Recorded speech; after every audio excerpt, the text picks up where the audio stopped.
Welcome, wisdom seekers, to the Gathering Wisdom podcast, Knowledge for the New Paradigm, with me, your host, Robin in the Wild.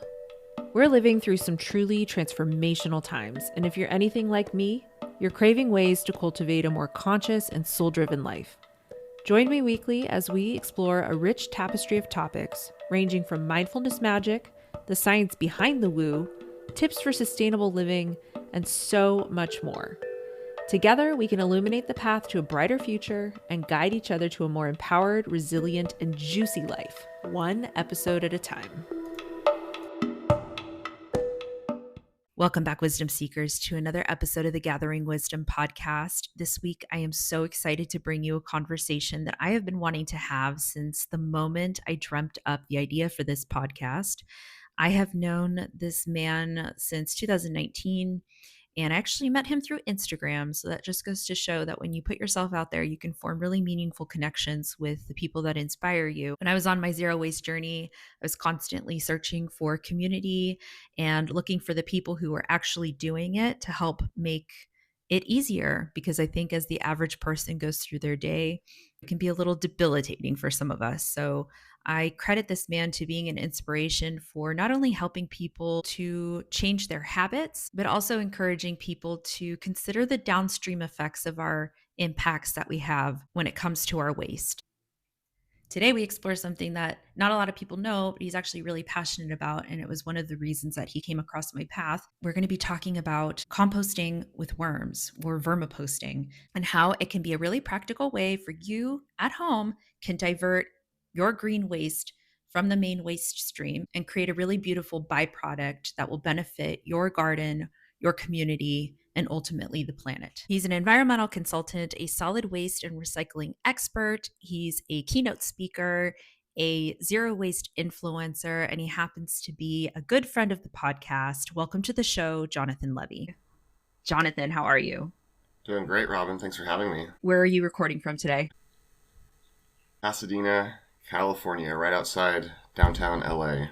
Now, Jonathan, you inspire me on so many levels. And one of the ways that you've really been a role model for me is just constantly giving me something to think about when it comes to the waste that we generate. And more importantly, solutions. You are a solution provider. So that's how I feel worms can be just incorporated into what I'm trying to do here with our little homestead situation. But this is a really practical application for a lot of people. But first, I just want to get into your story, where you're coming from, what inspired you to start composting with worms, and what inspired you down your life path with where you are at now. Oh my goodness.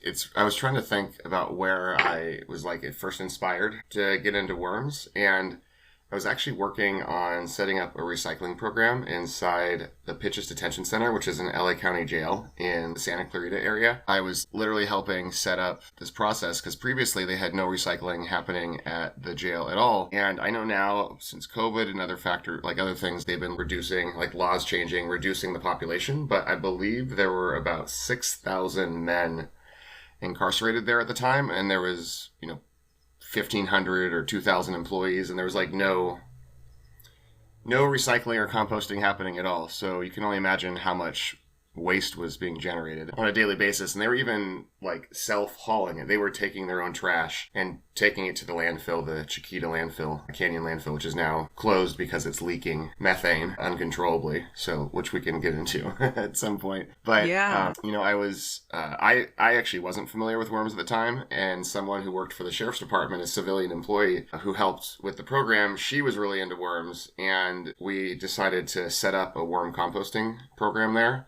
And we were using these, I don't remember the name anymore, but they had these plastic styrofoam insulated tubs that they serve the slop in, their term, not mine. And over time, when you heat up plastic constantly with stews and slop, I guess, it would it warps these plastic containers, right? You probably shouldn't be eating food out of plastic. But anyway, they would get warped, and then instead of throwing them away, we repurposed them to house worms. And that was really my first intro into composting with worms. God, I never knew that. I never knew that story. I forgot that was the origin story until we just started talking a little while before we just started talking. So I Okay, was like, because when I yeah, came, yeah, when I came into the picture, you were starting a worm composting station at the community garden where you had your garden plot. And that, I was kind of getting into it at the same time, but I never went full scale like you did. So your operation really impressed me. And I guess I never knew that there was this whole backstory I to I forgot about it.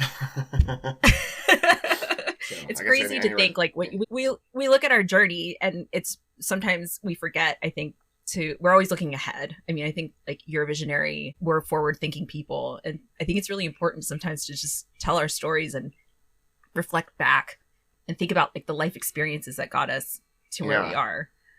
It was like really fascinating. um Not to get too like sidetracked, but because I have a tendency to do that at the incarceration population, there's not a lot of physical touch or like intimacy or connection because there's a lot of manliness, toxic masculinity, and like just tribalism and things that go on. And a lot of these guys really just embraced these worms like they were there. Like it was very cathartic and very almost like meditative for them, that they were almost spending time taking care of their worms in the same way that other people would be taking care of their pets. And it was really endearing.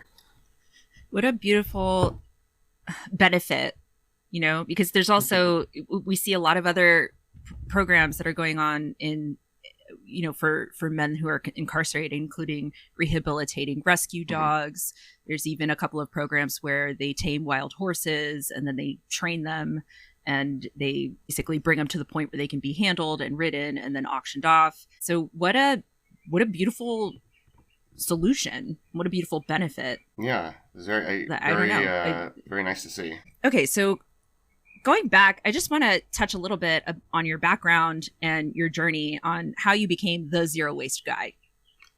Yeah, I mean, I studied supply chain management at Cal Poly Pomona. I always knew I wanted to study business, but I didn't. I didn't know exactly what I wanted to do, and I took a managerial statistics class, and it was all about optimization and calculating the probabilities of things happening, or like how long should the warranty be for the car to make sure that the manufacturer makes money on the warranty, but it also prices it correctly to make sure that people actually want to pay for it.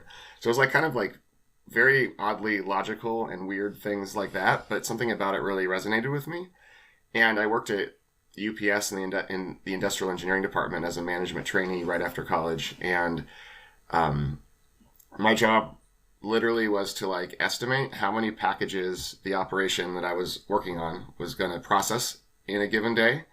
And it was to like optimize the flow of the packages through the warehouse. So they had, I think, maybe 15, it's all math, more or less. They had 15 conveyor belts that are all 5 feet wide, and they process 3,000 packages an hour. So you can do the math that like if it's running optimally, we're going to process 45,000 packages an hour, and we're going to go for 4.5 hours. And the post office assigned zip codes, and we did our best to allocate packages to the different across the conveyor belts based off of the zip codes, but they're not always allocated in a way that makes sense at least for the purpose of distributing packages. So it was just really interesting. I hated it at the time. It was very difficult to work in that environment, but because very aggressive, very blue collar, work from within. It was kind of a militaristic kind of like hierarchy and structure, which is pretty abrasive for a fresh college graduate who didn't have exposure to that type of environment. But Yeah. I learned a lot, and it really just informed a lot of how I think about just systems that we work in. And like I also worked at Target for a bit, and just working in those like very traditional like linear supply chain environments, I just really got kind of obsessed with like the end of the supply chain, which would be like the disposal when you throw it away. And that's really what led me on my journey starting in when I quit my perfectly good job at Target to travel Europe for 3 months. That's like really where I started thinking more about sustainability and wanting to help shape or optimize supply chains that supported my values. And that's really what got me into the trash bin, and was trying to figure out like why were we, community or society, are throwing away so many resources that have value when there's still like better alternatives and things like that. And that's really what got me on the path And it was the experience working with the incarcerated population. Like after that, I was doing literally going to businesses on behalf of waste haulers and handing out flyers for a law called AB 341, which is mandatory commercial recycling. And it's also weird because I grew up recycling my whole life, and then I started doing outreach, and there's lots of businesses that didn't want to recycle, even though I'm like, I've been recycling forever, and you're telling me now in 2014 or something that you don't want to recycle. It's kind of wild, but that's really what got me kind of along this very long journey of self-discovery and whatnot. And finding a path that aligns towards your values. I mean, yeah, wow. I don't think I ever told you this story, but I remember going to Target one time and I was buying bins to organize my life, I guess, for one reason or another. And they had run out of the lids to the corresponding bins. And I called the employee and I said, hey, are there any more lids like in the back anywhere, or is there any way I can come back later for the lid? And he's like, no, I'm sorry. And he started to pull them off the shelf. And I said, well, what happens to those bins? And he's like, well, they just get thrown out. And I'm like, you got to be kidding me. I dropped everything in my cart and I walked out of that store. And I do my best not to shop at Target. Well, I do my best not to shop at Target because Target's not a very well-run company. And but I just don't like Target. Mainly because of working for them, but I also learned Yeah, you're a little scarred. I'm a little scarred, but it's all good. I learned a lot. I want to hear more about how did that come about? You were at your community garden one day. You had your plot, and then so the worms were like back. Gosh, maybe like the end of 2014 into 2015. And I was like, it was actually about 10 years ago, March of 2015. I was at the Santa Anita racetrack in the middle of the day, in the middle of the week with a friend watching horses. And I just remember thinking about horse manure, and wondering what the Santa Anita racetrack did with their horse manure. I don't think I ever found out the answer to that question, but I just somehow, after seeing earthworms in action, got me so like hooked and obsessed with them that I wanted to figure out like if it was possible to create a business, either selling worms or selling the byproduct, vermicomposting process. And I mean, I think that was in 2015, and I actually made my own worm bin, because that's something, we can get into, but I think a lot of people think that it's like an expensive endeavor, which it's not really very expensive at all. I think I repurposed like some plastic tubs that I already had. Honestly, those tubs at Target, like they could have just said, hey, we're going to sell these, these, and you can just stack them and make worm bins out of them, or we can give them away. Give them away, right? That was the point. Like a teacher could have used those. It could have. They were not. I said, is there any way I can get those for free? And obviously no. That's the answer, right? It's corporate, and I couldn't blame the employee, but I just can't. I just couldn't believe that these bins, perfectly good plastic containers, were going to go in the trash, never to be seen again by the light of day, off to the landfill. So, for you to be constantly thinking about solutions, about the end product, and anyway, go ahead. So that was in 2015. I started composting with worms at home. And then in maybe 2018, some of my friends here in Pasadena were members of a community garden, and I went and checked it out, and this is really cool. And a community garden, for people who don't know, this one has about 50 raised beds, and each member, I pay dues, and each member gets their plot.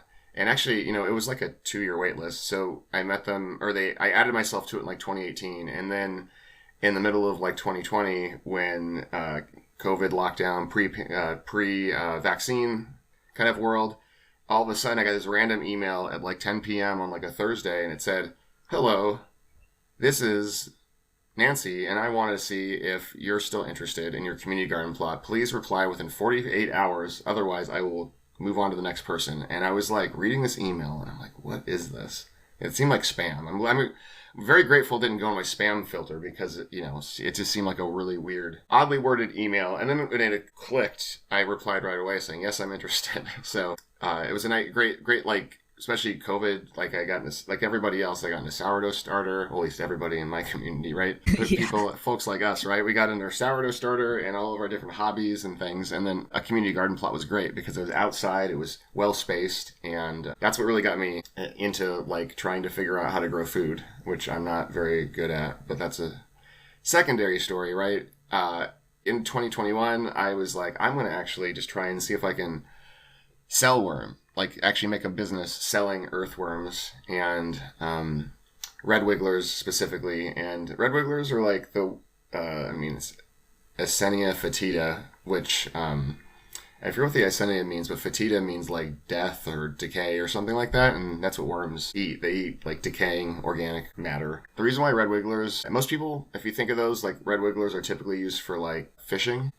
And the reason why I think they're actually common for fishing or even composting food waste is they dwell like close to the surface of the earth. So you can put them in, you can make a worm bin that's like 18 to 24 inches deep, and that's enough room for them to grow and not get stressed out. If you tried putting other types of worms that are meant to dwell or go down further into the soil, they would go down and they would, hit the bottom of your plastic tub and just keep on wiggling around until they wiggled out of your tub because they need more space. So that's why we use red wigglers typically for composting. And I just literally found these big plastic tubs. They're probably like 25, I forget. They're like 25 inches wide and like 45 inches long and maybe, a foot and a half tall. And I found them on Craigslist, I think, or Facebook Marketplace. And I had a Prius at the time and the guy had like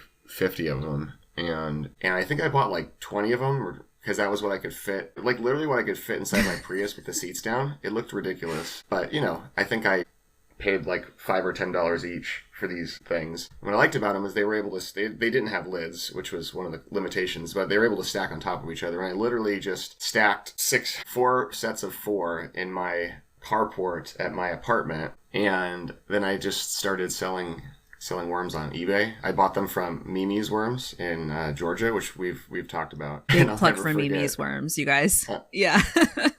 I'll never forget. She only ships them on like Mondays or something like that because, the post office is not very efficient. So like I learned this actually the hard way. If you ship something like Monday, it'll be to wherever it's going in the US by like Friday. So it's not stuck or lost anywhere. But if you ship it and it's going to go over the weekend, for whatever reason, I don't know, they put the stuff like the trailer or the airplane capsule thing like it just goes in the parking lot somewhere, and then like I don't know if they forget about it, but like so when you ship worms, ship them on Monday or Tuesday depending on where they're going, and they'll be there by Friday, and you don't have to worry about them getting stuck on the tarmac or whatever in the. So funny story.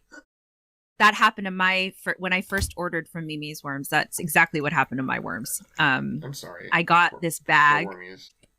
I know. I got this bag of fried worms, and I'm like, I don't remember worms looking like this. Are they just dehydrated? Because they do. They arrive a little dehydrated. Were they and you kind of have to get them acclimated.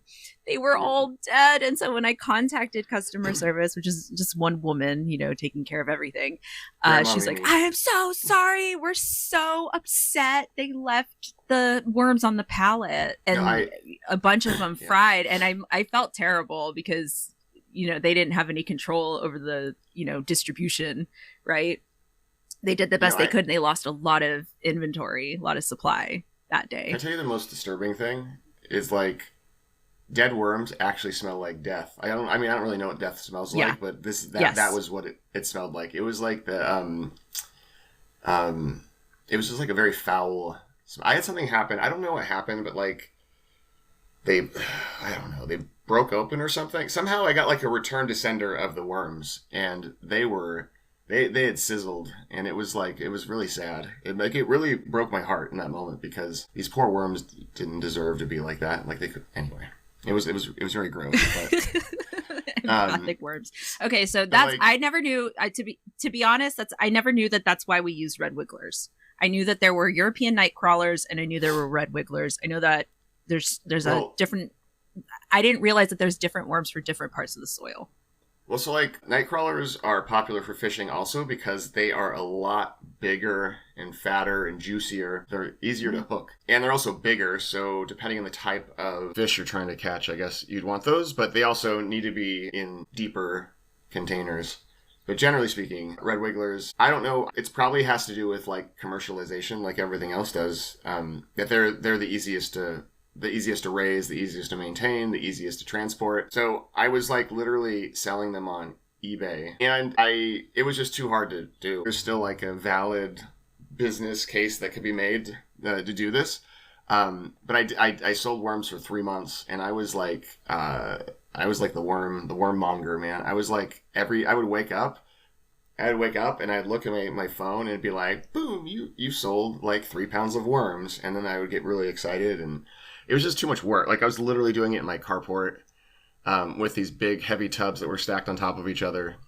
So I had my community garden plot, and I reached out to them and I pitched them because they have lots of space. And I asked if I could keep the worms there in exchange for sharing their castings, which casting is just a polite, it's what they cast out of themselves after they're done processing the organic waste. And it's, fancy word for worm poop or manure. And we ended up creating this great like symbiotic relationship where I still pay for my community garden plot, but in exchange for housing the worms at the community garden, they have a lot more space to like live and grow, and they are able to, I take the castings and I give the castings to the other community members. And I was very nervous at first, to be honest with you, because everyone says there's like food you should feed them or you shouldn't feed them. There's issues with like not killing off just any bacteria or whatever, like from like agricultural processes and things like that. I don't know. But to date, there was no mass die-off of food at the community garden. No one's gotten sick. Everyone seems to be doing well. I haven't tested the castings for quality because, I'm not a scientist. And I'm not doing it commercial. But it's pretty cool, like, just like a natural, like, imitating a natural cycle. And that's really what, I think why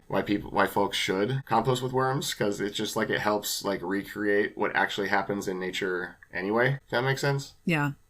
Yeah. And listeners, if anybody's not familiar, the castings are gold. There's also worm juice, or compost juice, which is just a more liquidy extract of what they excrete. Well, so I guess the two things, the castings are their actual like manure, and then at least they do excrete.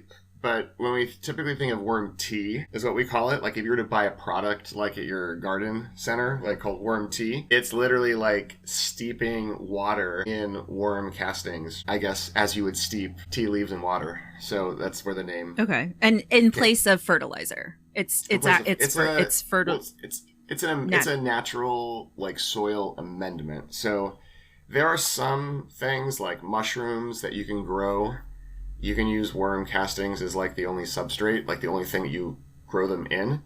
But generally speaking, they are so nitrogen rich, the castings and the tea, that you'd want them to be like mixed with maybe not only like at most like 20% with your potting soil, because they could just kind of throw off the pH balance, and which could burn your plants and whatnot. So you actually don't want to go completely 100%, but yeah, so I'd say more like a soil amendment. It's something that you add to enhance the quality, and it's also a natural fertilizer. Naturally keeps pests from wanting to go on your crops without having to spray chemicals or synthetic crap on them. I think what we should nail down for everybody listening is, what's the ideal worm environment? What do worms actually need? Talk about different, high level housing, food. How do we feed them? What's the ideal setup? Worms are a little fickle, just like Southern Californians. We like moderate temperature. On the mid 50s, like 55 degrees to 75 degrees is like the optimal temperature for worms. If it goes below, like if it gets too cold, worms are very generous, like they're very selfless. They are about 90% moisture, and their skin is very sensitive to their environment. And if they are too cold, they will literally ball up like a ball of rubber bands. It's wild to see it in action. I've seen them do it before, and it's a good indication that the worm bin is too cold or something is not right. And they ball together, and then they stay warm. But then if they're balled together, they don't eat. So that over time they'll die if it's too cold. And on the flip side, if it's too hot, they will, as we talked about, unfortunately, a little laughing in an uncomfortable way, they will literally overheat and die. So 55 to 75 degrees Fahrenheit is usually like a pretty good environment for them. And there's really four components, in addition to the temperature, four components, which is just like they need oxygen. They breathe through their skin, through their pores, water or moisture. Like I said, because they are mostly made of water, they really want to make sure, you want to make sure that the environment is damp. Anecdotally, it's like they say like a wrung out sponge, but I would say damp, as long as the moisture can flow through, like if you put holes in the bottom of your bin, as long as damper is better, because the drier, like if it's the drier it is, they will dry out. So we got oxygen, water, and then carbon and nitrogen, browns and greens, and that's essentially like the bedding. And if you have a worm bin, you have a plastic tub or some other container, you essentially want like 2/3 to 3/4 of it filled with bedding. And then the food you put in, the fourth component, whatever you're feeding them, you put in only at the rate of which they are able to eat it. If you put in too much food, it'll like fester and get, whatever. Just like if you think about, if you just like people like, oh, my trash stinks. And it's like, well, what's in your trash? Well, food that you threw away a week ago is in your trash. It just gets disgusting. Well, that obviously impacts the worms as well. So those four components and the temperature really create the environment where worms thrive. When possible, I try to use like horse manure as their bedding. And what I really like about horse manure is they can live in it and eat it. So it kind of helps take a little bit of the pressure off. If you have access to like horse manure or rabbit manure, cow manure, most manures, sometimes it's advised, especially if you have like a yard, that let it sit out and bake in the sun to like kind of dry out and burn off any pathogens. So that's my wish list. In the next couple of years, obviously we have horses. They generate a lot of poop. During the summer, we actually have to put the manure in our green bins to get hauled off, which just seems like a huge waste. Why? Well, because of the fly situation. So we don't currently have a good location or a good method or the time and the resources to build like a sectioned, I don't know, like an actual composting station so that the poop can dry out, so stuff can burn off, and then we don't attract a ton of flies. So that's our current limitation. Our property is just not quite big enough. I'm sure it can be done. I'm kind of in that weird property size where I'm not on acres and acres and acres where I can just like throw my stuff out in the middle of a field and nobody cares. Like I have neighbors, kind of just like keeping bees. I have neighbors that I have to consider. We also just during the summer, it gets a little humid and there's just like a huge uptick in flies, I would say mid to late summer. So I'm selfishly interviewing you because I want to know what, personally what I can do to help make strides towards being able to use that manure, because I know how valuable it is, and to see it go into the green bin just seems like a huge waste to me.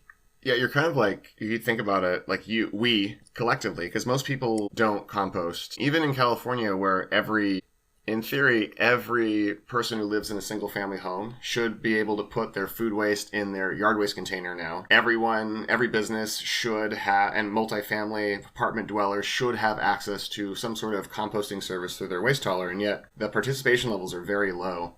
And it's kind of silly if you think about it, like, especially like, anyone who lives in a single family home, whether it's a rural area or in a more like traditional suburb environment, I know like I've seen studies, like the city of Burbank did a study, they did some research, and it was like if everyone who had a backyard in the city of Burbank put their food and yard waste, just like they just piled it up in their backyard and let it sit there to break down, flies be damned, they would save like $5 million a year by not having to operate their yard waste route of their trash collection.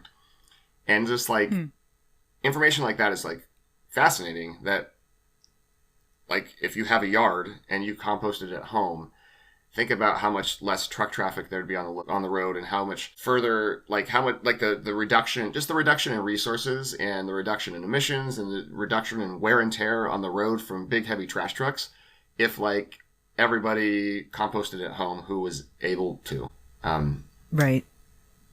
So like just the like. And most people live in a single family home. They have 3 trucks come to their house on their collection day: trash, recycling, and compost. I don't know. What if only 2 trucks did? Think about just the overall like savings in picture. And also, if everyone who had a backyard composted at home, think about how much less resources we would need to. You wouldn't need to buy fertilizer for your plants. You wouldn't need to spray chemicals and pesticides. Like, it'd be a much more natural cycle. And maybe that goes back to the Target example that you gave.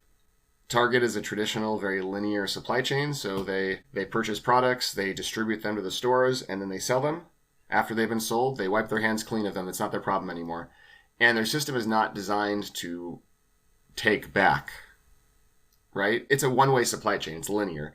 So this is like, for all intents and purposes, the lids, it's like a defect, right? Because the product does not have, it's not complete. So it's a defect. So in their mind, it's garbage. They can't, or maybe they ship it back to the warehouse and throw it away, or send it back to I don't know. The point is, no, it's just easier. I mean, it's like easier, we look at all these mega companies. It costs them way more money to take it back than to just throw it away. Throwing it away is the simple answer. That's the cheapest, quickest, most effective way. The point is, where I'm really going with it though, like, why should you compost with worms or compost in general? It's like our systems that we create are very linear. Even our waste hauling systems, it's very inefficient. Like, we haul trash to a landfill. It's still a linear process. We collect trash. Sometimes there's levels of processing or transferring from a trash truck to a big rig, but then we just drive it to the landfill and we dump it on the ground. If you want to hear a crazy, makes no sense operation, where I live, if people who live in single family homes are required to bag their food waste, and then it goes from here in Pasadena to the Shoal Canyon landfill, which is in Glendale, right off the freeway, right off the 134 freeway above Eagle Rock. You'd be blown away if you knew there was a landfill right there. They dump the yard waste on the ground with bags of food waste, go through the yard waste, they spread it on the ground at the landfill. Humans walk through it, they pick out all the bags of food waste. Then they take the yard waste, they put it back in a transfer truck in a big rig, and they drive it somewhere like Oxnard or somewhere at Camarillo, towards the central coast, like 50, 60 miles, to be mulched or composted. And they take the food waste and they transfer it in a different truck to Puente Hills, which is like 25 miles to the east, put it through this like industrial size blender or grinder that essentially is supposed to take all separate the fiber and the plastic and the contamination and remove it, and then take whatever's left over, the organic matter, and turn it into like a slushy. And then they take it from Puente Hills another like 15 or 20 miles to Carson to a wastewater treatment plant, and they put it in the wastewater treatment process to create fuel. 10% of that doesn't break down, they put another truck and they drive it to the Central Valley, and they apply it, like they land apply it and let it sit there until it's baked in the sun long enough to, I guess, kill off pathogens, and then they grow our food with this. So, I mean, we could talk all, like, we could get in the weeds about this, but yeah, you're 100% coming. You're welcome back to this podcast anytime you feel like getting on a rant or a soapbox for anything related to waste. The system is so inefficient. Our traditional way of collecting quote-unquote trash and processing it is antiquated, it's short-sighted, and it's very linear in nature. Wow. But in nature, it's natural cycles. The leaves fall off the trees. There's not a gardener in nature to take them away. They sit there, and over time, they break down, and worms and insects aerate the soil. Animals walk on the leaves and break them down, and that sort of thing, right? So to get back to the worm situation, like, one of the best ways to like recreate like a natural process would be to take your food waste, wait for it to start to break down, start to get a little moldy, a little fuzzy, put it in the worm bin, and literally it's like magic. Every time I look at my worms, they look like they're never doing anything. And yet every time I go back and I check on my worms, whatever I put in there is not there anymore. It's gone. And when I take their poop out of this bin, it is fine. It is like this very fine material. It's fluffy. It's light. It's like, it is so cool. And then I put it in my garden plot, and even though I'm not very good at growing food, the worms help me grow. It's like it's fun. It's like so cool just from it seems like magic. This thing that just happens because you put something that looks like a banana peel, and you put something that looks like anything else that you throw away, leaves, manure, like whatever, right? And then it becomes this fine little fluffy stuff, and it's like it seems like magic. So it's like it's cool from that standpoint. Kids like, it's great. I think a learning environment to show your kids like they can keep their own little worm box. And it's really not that expensive to get started, because I mean, most people have some sort of container or containers at their home that are just collecting dust that they could use to raise worms in. So it's like very, very cool and easy. I think what's so beautiful about it is it mimics a closed loop process. You're growing your food. You know, a lot of people here, one of the reasons for starting this podcast is to inspire people that it's just not that hard. Maybe it takes 20% more effort than what you're putting in now. I know it's not doable for everybody, but even if you're a houseplant aficionado, how many houseplant girlies in the LA area? Hey, you know, I have like probably a dozen plants at my home also. Plants make us feel good. And we're entering into this new era where we understand that we are supposed to be connected to and surrounded by nature. It's the way to move forward. And nature is there to help inspire us with how to improve these inefficiencies and design new systems, right? Break it so that we can repair it and make it better, you know, so that it benefits everybody, not just the bottom line. I think that's the era we're entering into. We're seeing all the broken systems. Yeah. Well, this is the bottom line. The bottom line is like so relative. Like, because in my mind, like the example I gave with City of Burbank, like taking trash trucks off the road, it impacts all of our bottom lines because it just reduces wear and tear on the roads. It reduces the amount of money we have to pay for our trash service. It reduces congestion. It reduces pollution, because even though trash trucks burn mostly natural gas now, that's still a fossil fuel based resource. But also, trash trucks cause a lot of congestion on the road. Like if I showed you or your listeners what a trash transfer truck looks like, these big corrugated steel, they look like shipping containers, but not quite. And they have usually a canvas top. If I showed you what one of those look like, you put it on in your show notes, a link to one, all of a sudden your listeners would be like, oh my gosh, literally 10% of all the big rigs on the road are transporting trash to a landfill. It'd blow your mind.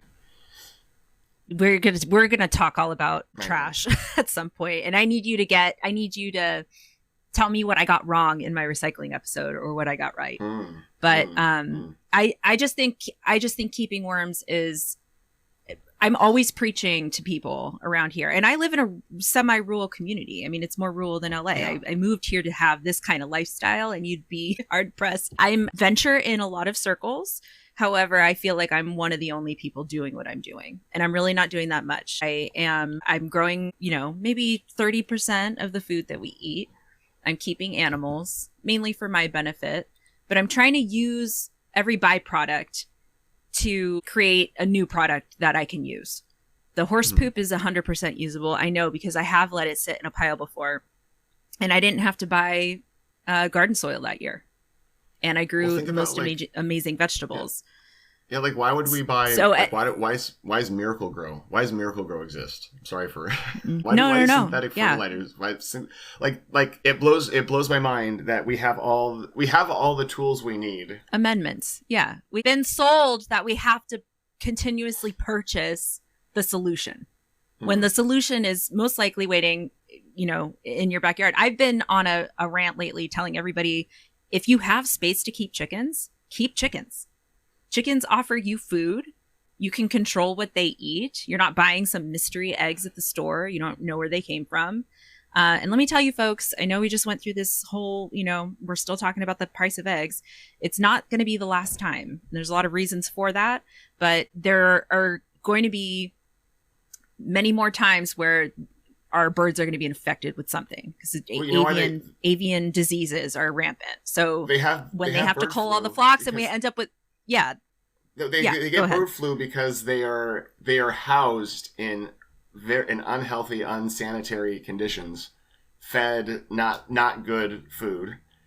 And it's like, there's like an outbreak of like some sort of disease inside a prison because you have thousands of folks consolidated to like a petri dish. It's the same thing with our livestock. The way we do traditional livestock is not good for the animals, and it's really not good for us either. But I could talk to you about that for. We all can talk about it all day long. But I think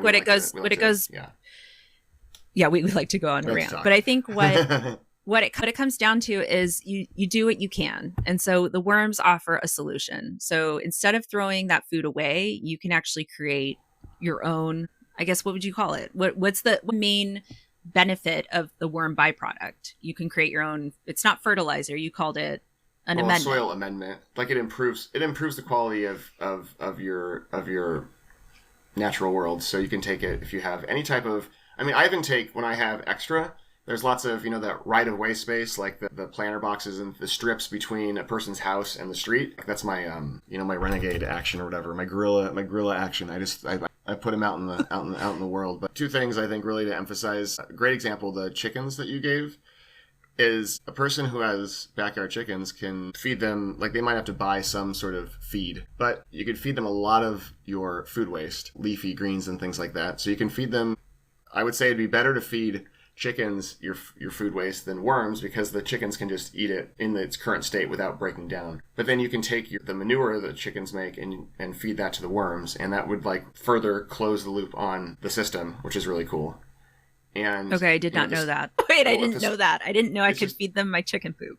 Yeah, it's just like another step in the process. And something, you asked me at the top of the show, like where I am located, and I guess it's important to note that like not only do I live like in a city, but I also live in an apartment. And I think a lot of a couple different pushbacks I get.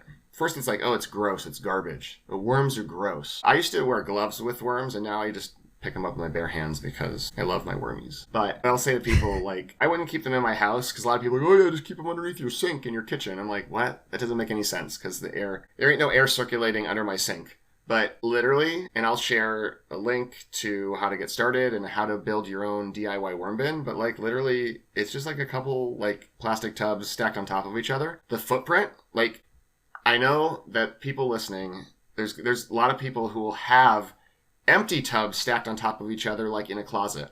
So they're like already like half the work has already been done. And literally you could just put like, even in an apartment, you do not need a yard, you don't need outdoor, like, well, outdoor space of some kind would be nice to not have them in the home, but like you don't need to have like a proper backyard. You don't need a garden. You don't need a big amount of space. They really take up very little space, and they have a really big impact. Huge impact. And so what makes worms, how are worms so good at what they do? How are worms able to break down what they break down? You want to talk a little bit about worm biology? Yeah, I think people get confused. There's a big misconception with worms, and just like regular backyard composting. There's lots of workshops and free community things you can go to where you can learn how to compost, or how to do like a backyard compost with like a compost tumbler or a little plastic thing that you build and you put your food waste in it. And a lot of people will tell me, oh yeah, like my worms in my compost bin are doing great. And I'm always like, oh, if there's worms in your compost bin, then the worms might be doing great, but you, the composter, are not. Composting with worms is not a heated process. So you might like want to pile up your manure and let it heat up and burn off pathogens, but the actual process of composting with worms, as I mentioned, they like 55 to 75 degrees Fahrenheit, and that's obviously not very hot to kill off pathogens. If you want to do like traditional backyard composting, you got to get that thing up to like 130 degrees for 2 months or something like that. And most people are not good at it. So as I said, if a worm likes a nice moderate climate, it's not going to like 130 degrees for 2 months straight. So worms are much better at composting than you and I are. And I guess technically, if we're going to get into the weeds, they're not actually composting, because it's not a composting heated process. What they're doing is they take dead and decaying matter and they eat it, and it processes through their bodies, and then their byproduct would be the castings. So it's actually, we call it worm composting, but I guess technically it's not actually a composting process. Worms are very small. They don't have eyes. And despite what people think, you can't cut them in half and grow two worms because they have like their entire body serves a purpose, and they literally, I say dead or decaying matter. They will eat something if it fits in their mouth. They're very small, so that's why usually they eat things like mold, because the mold is already broken down. It's soft. It's easy for them to nibble on. Whereas if you throw a banana peel in there, they're not going to eat the banana peel until it starts getting fuzzy. So, but worms are like nature's original plows. Their entire purpose, their existence for being in this world is to aerate soil.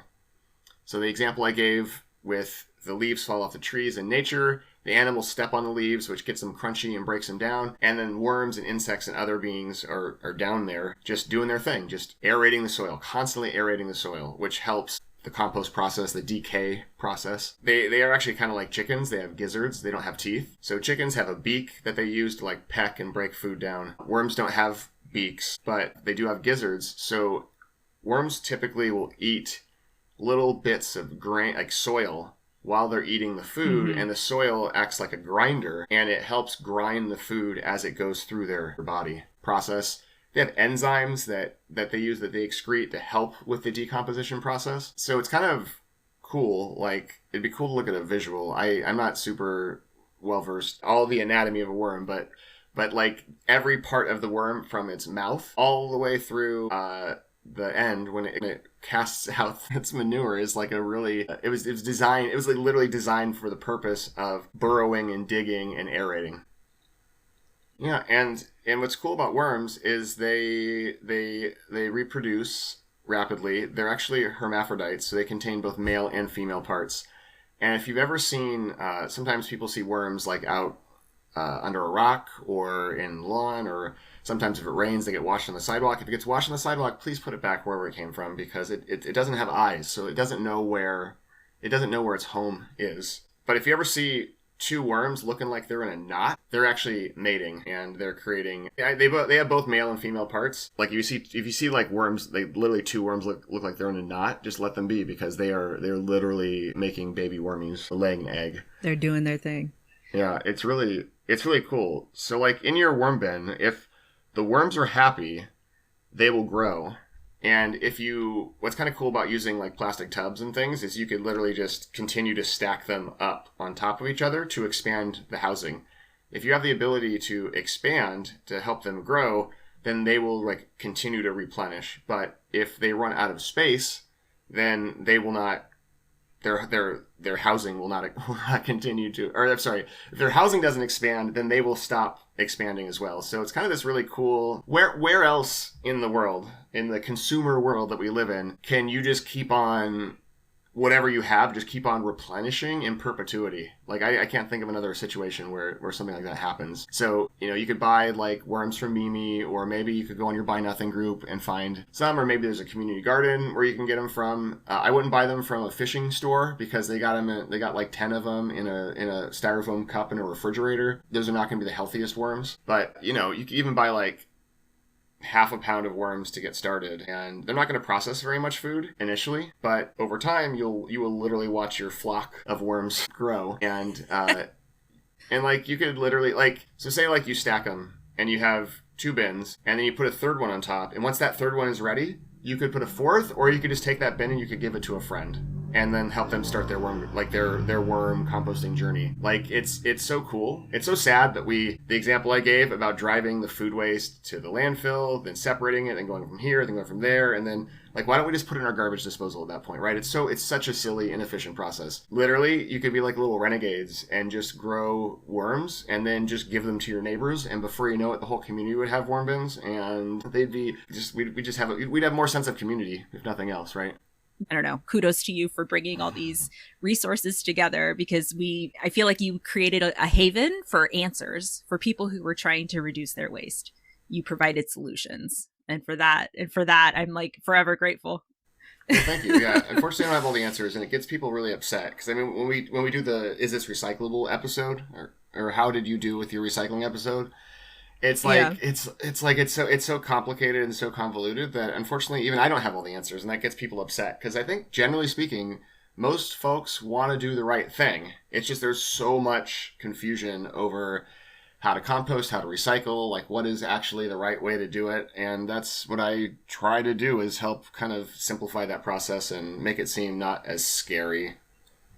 Because, like I said, I used to wear gloves with worms, and then I'll never forget, I got the first batch of like 50 pounds from Mimi, and I literally stuck my hand in the bag and I picked them up and I held them in my bare hands, and it was like such a fun experience. Well, Jonathan, we're coming at the top of the hour, and I just want to say thank you so much for your time. For anyone who's listening and interested in dabbling in worms, maybe you want to start small, or maybe you just want to go all in. Jonathan has a complete guide to getting started for you. And you can go follow him on his Instagram, Zero Waste Guy. How do you want to wrap it up? Yeah, just my company is called Zero Waste Pro, and I am a waste and recycling consultant, and I help cities and waste haulers implement recycling, organic recycling programs, and other steps to comply with regulations. Just that I try to simplify things as much as possible to make them more accessible. And I think there's a lot of misconceptions that worm composting is difficult or expensive or gross. And I can tell you that it seemed like that to me initially, but once I really got into it, I started looking at my worms as they were parts of my family in a way.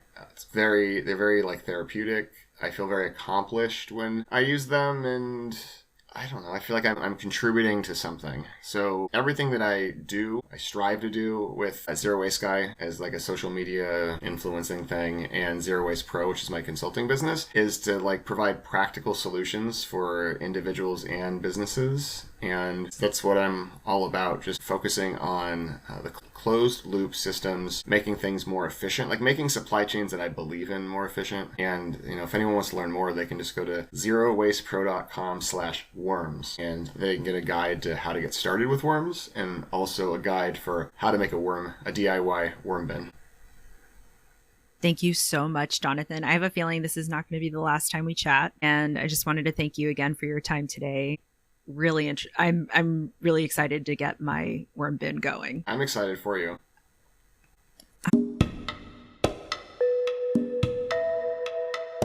Thank you for joining me. If this week's topic resonated with you, you can help keep the wisdom flowing by following and sharing with a loved one or fellow seeker. If there's a topic you'd like me to explore or to be a guest on Gathering Wisdom, feel free to reach me at hey@robininthewild.com. Until next time, stay curious.